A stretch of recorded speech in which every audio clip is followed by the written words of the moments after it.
Okay, hello Amber. Hey. It's really nice to see you again.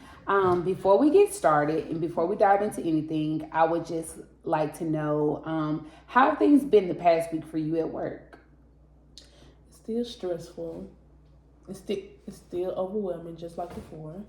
Okay, okay, thank you for sharing that.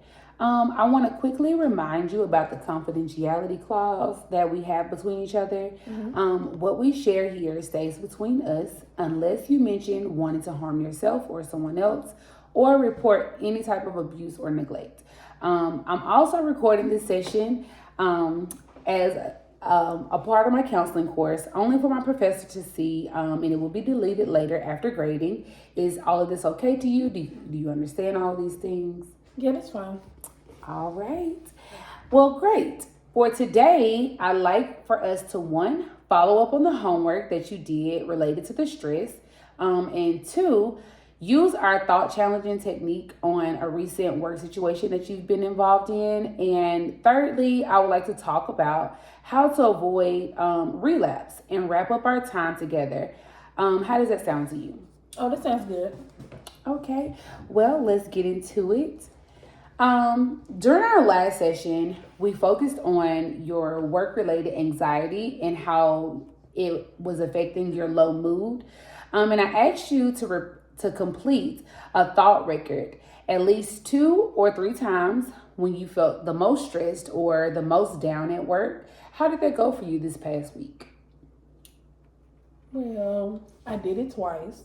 I did 2 times in a week. Especially on the days that I did not want to come to work because I felt my anxiety starting to really just build up. And I don't know, I was just thinking bad things before the day even started, so I just started writing. Okay. Well, that's great. That's great. Sounds like a good start. And you followed through even though you were feeling low.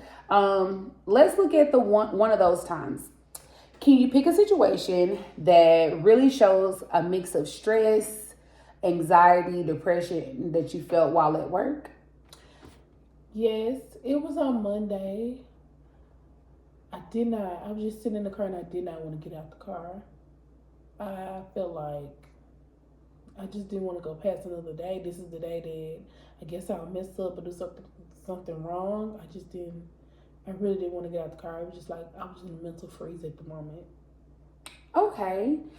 So, the situation sitting in the car before work, what thoughts were running through your mind when you were having these high anxiety? Like I said, I'm going to mess up and then nobody wants me at work because I'm a klutz and I'm going to mess something up and I'm not going to do something right. Okay. And that's a pretty heavy load to have to carry into work, and you haven't even gotten your day started. How did you feel emotionally during this time? I felt very anxious, very sad, very down. Um, it was like a 9 out of 10. It was like very high for both emotions. Well, I appreciate you for being so honest about it. What did you write as an alternative or more balanced thought? I just kept telling myself, you've been through this before. You had days like this before. You made mistakes before and you still was able to show back up to work the next day. So it may not be just as bad. It may just be a good day today. Okay, good.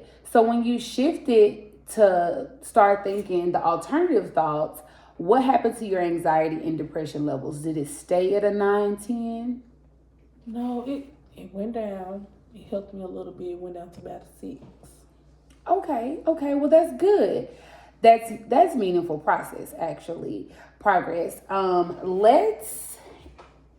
Let's talk about your anxiety and your sadness in the same environment. Let's walk through the cognitive reconstruction process once more and let me know how you feel after using this technique. Earlier, your core thought was, I can't handle another day at this job. And on a scale of 0 to 100%, how much of that did you believe in that moment? About 90. About 90.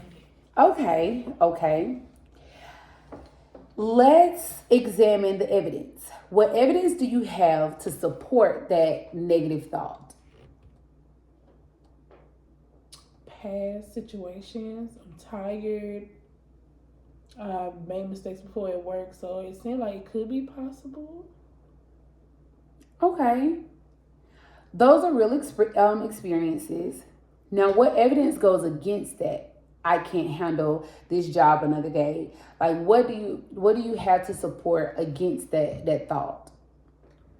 I've actually shown up to work every day. I do complete my projects. Um, my supervisor said I am improving, and I haven't been written up in like a long time. So Okay, well, that's good. Exactly. Like those are the thoughts that you should be having. When you hold both sets of evidence, how much do you believe I can't handle another day now? Like when the two thoughts go up against each other, how much do you believe the more positive thoughts or the negative thoughts? positive, And about if you had to go from like 100, 0 to 100, what percentage? like 40 to 50%. Okay. What might be more balanced thoughts that captures the stress and the truth? Work is really hard right now, and I know I do not want to go through work today. But I've been through days like this before, and I'm still here, and I'm still learning ways to cope, so it'll be better. And that's pretty powerful. How does your anxiety and sadness shift when you say those things out loud? It was like a 5 instead of like a 9. And that's tremendous, like improvement. That's the kind of thought that we want to keep practicing, especially on those heavy mornings when you feel like you just can't do it anymore and you don't want to be there anymore. It's always great to like stop, take a deep breath, and just reframe your thoughts so that you can get through the next hour, the next hours, the next shift. Since we're moving towards ending our counseling, I want to help you create a plan for when work stress and depression flare up again and we're no longer in session. First, what changes have you noticed since we started? Well, I still don't like my job, but I don't feel like it's hopeless. I don't feel as hopeless as I was when I first started. I'm not crying every night after work. And I can switch my thought patterns a little faster from negative to positive. Okay, great. Those are some very good major shifts in your mood, which will help you in the future. Now, what might trigger a relapse into higher anxiety and depression at work, do you think? If it gets really, really busy at work and my supervisor's like standing over my shoulder, criticizing the things I do, I may start ignoring my coping skills. Okay, so before we get there, let's just practice writing down the warning signs. Dreading work so much you sit in the car and you contemplate whether or not you want to be there or not. Crying most evenings after work. Thoughts like I'm a failure or there's no point in trying anymore. Withdrawing from your friends and your family because you're just too emotionally exhausted. If you notice these things are happening, what are 3 specific actions you can take? Start writing out my thought record on a regular basis. Reaching out to someone, family member, or my friend instead of just being by myself and isolating from everyone. Um, do something after work that actually lifts my mood instead of just sitting on the couch in the dark, play a little music, maybe walk, maybe dance. Okay, and those are more realistic plans. Who is your main support if things are getting too heavy for you? I'll call my sister or my friend. Um, Okay. So your the relapse prevention plan is to use your CBT tools, lean on supports, and reach out for help early before you spiral into the the heavy anxiety and depression that work can tend to bring on for you. As we begin wrapping up our work together, how do you feel about ending counseling for now? A little nervous, more hopeful. I don't feel as stuck, even though at my job it seems like I'm stuck. Everything still seems a little crazy, but at least I can deal with it for right now until I can figure out something else. Okay, and that's pretty encouraging.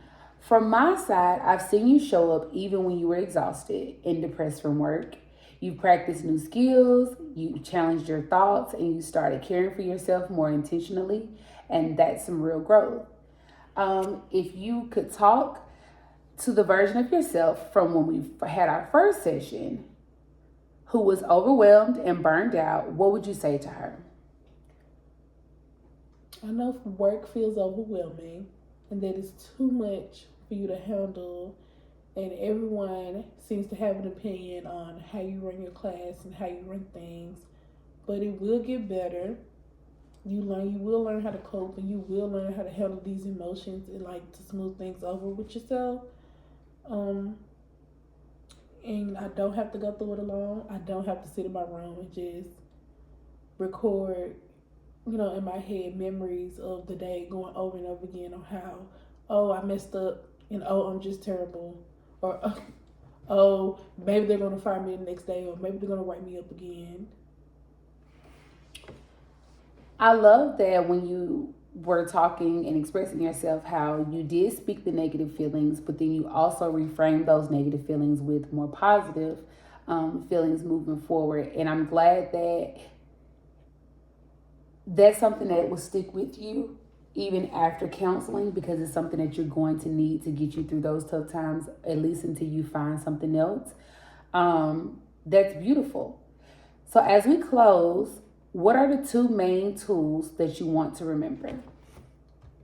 Catching the negative thoughts or the negative memories before it gets too far, and if it feels like too much, you call a person. And also, instead of just assuming the worst, you take what I've already done. Like, you know, be a little more logical about it. If I already did my job like I'm supposed to and I'm doing good, it should not be a reason for me to spiral and go, I'm terrible. I should just, you fix that, and you should, move on from it and just calm yourself down. And those are very, very good takeaways from our sessions. I want to thank you for trusting me with your story and your struggles at work. Remember that needing help in the future won't mean that you failed or that you're a failure. It just means that you're human and you're still growing, and we all need help and support from time to time. Is there anything that you'd like to say before we end? Yes, I would like to say thank you, because I don't know if I could do it by myself. I don't know how it would be if I tried to do it by myself. I don't know if I would still be at this job if I haven't came here. So I'd like to say thank you for that. Um, I didn't know the things that I was doing was negative or really affecting me terribly. The thoughts that I was having, the things that I was thinking, isolating myself without asking for help or thinking that I'm just weak or I'm a failure for even asking for it. So it just changes my outlook on life, on how I see certain things, even in real life. Even though I'm not at work and I leave this work environment, there may be another place that I go work for where the environment is just as bad. So this may be a way for me to learn how to deal and cope with it, so I can make a living and continue to move on. And those are amazing takeaways, and you are so welcome. Um, I'm proud of the growth that you've had during these sessions, and just moving forward, just remember to look at life as glass half full instead of half empty. Just like you said, if you left this job today and you went to another one, it could be just as worse. We don't know, but we do know that if you left this job today and you went to another one and you were met with work stress, that you know how to handle it now, and you won't isolate yourself and you won't shrink into yourself. You'll find other coping skills. You learn to reframe your negative thoughts, which is great. And I think that's going to help you with the rest of this journey at this job and moving forward when you decide to move on to another job.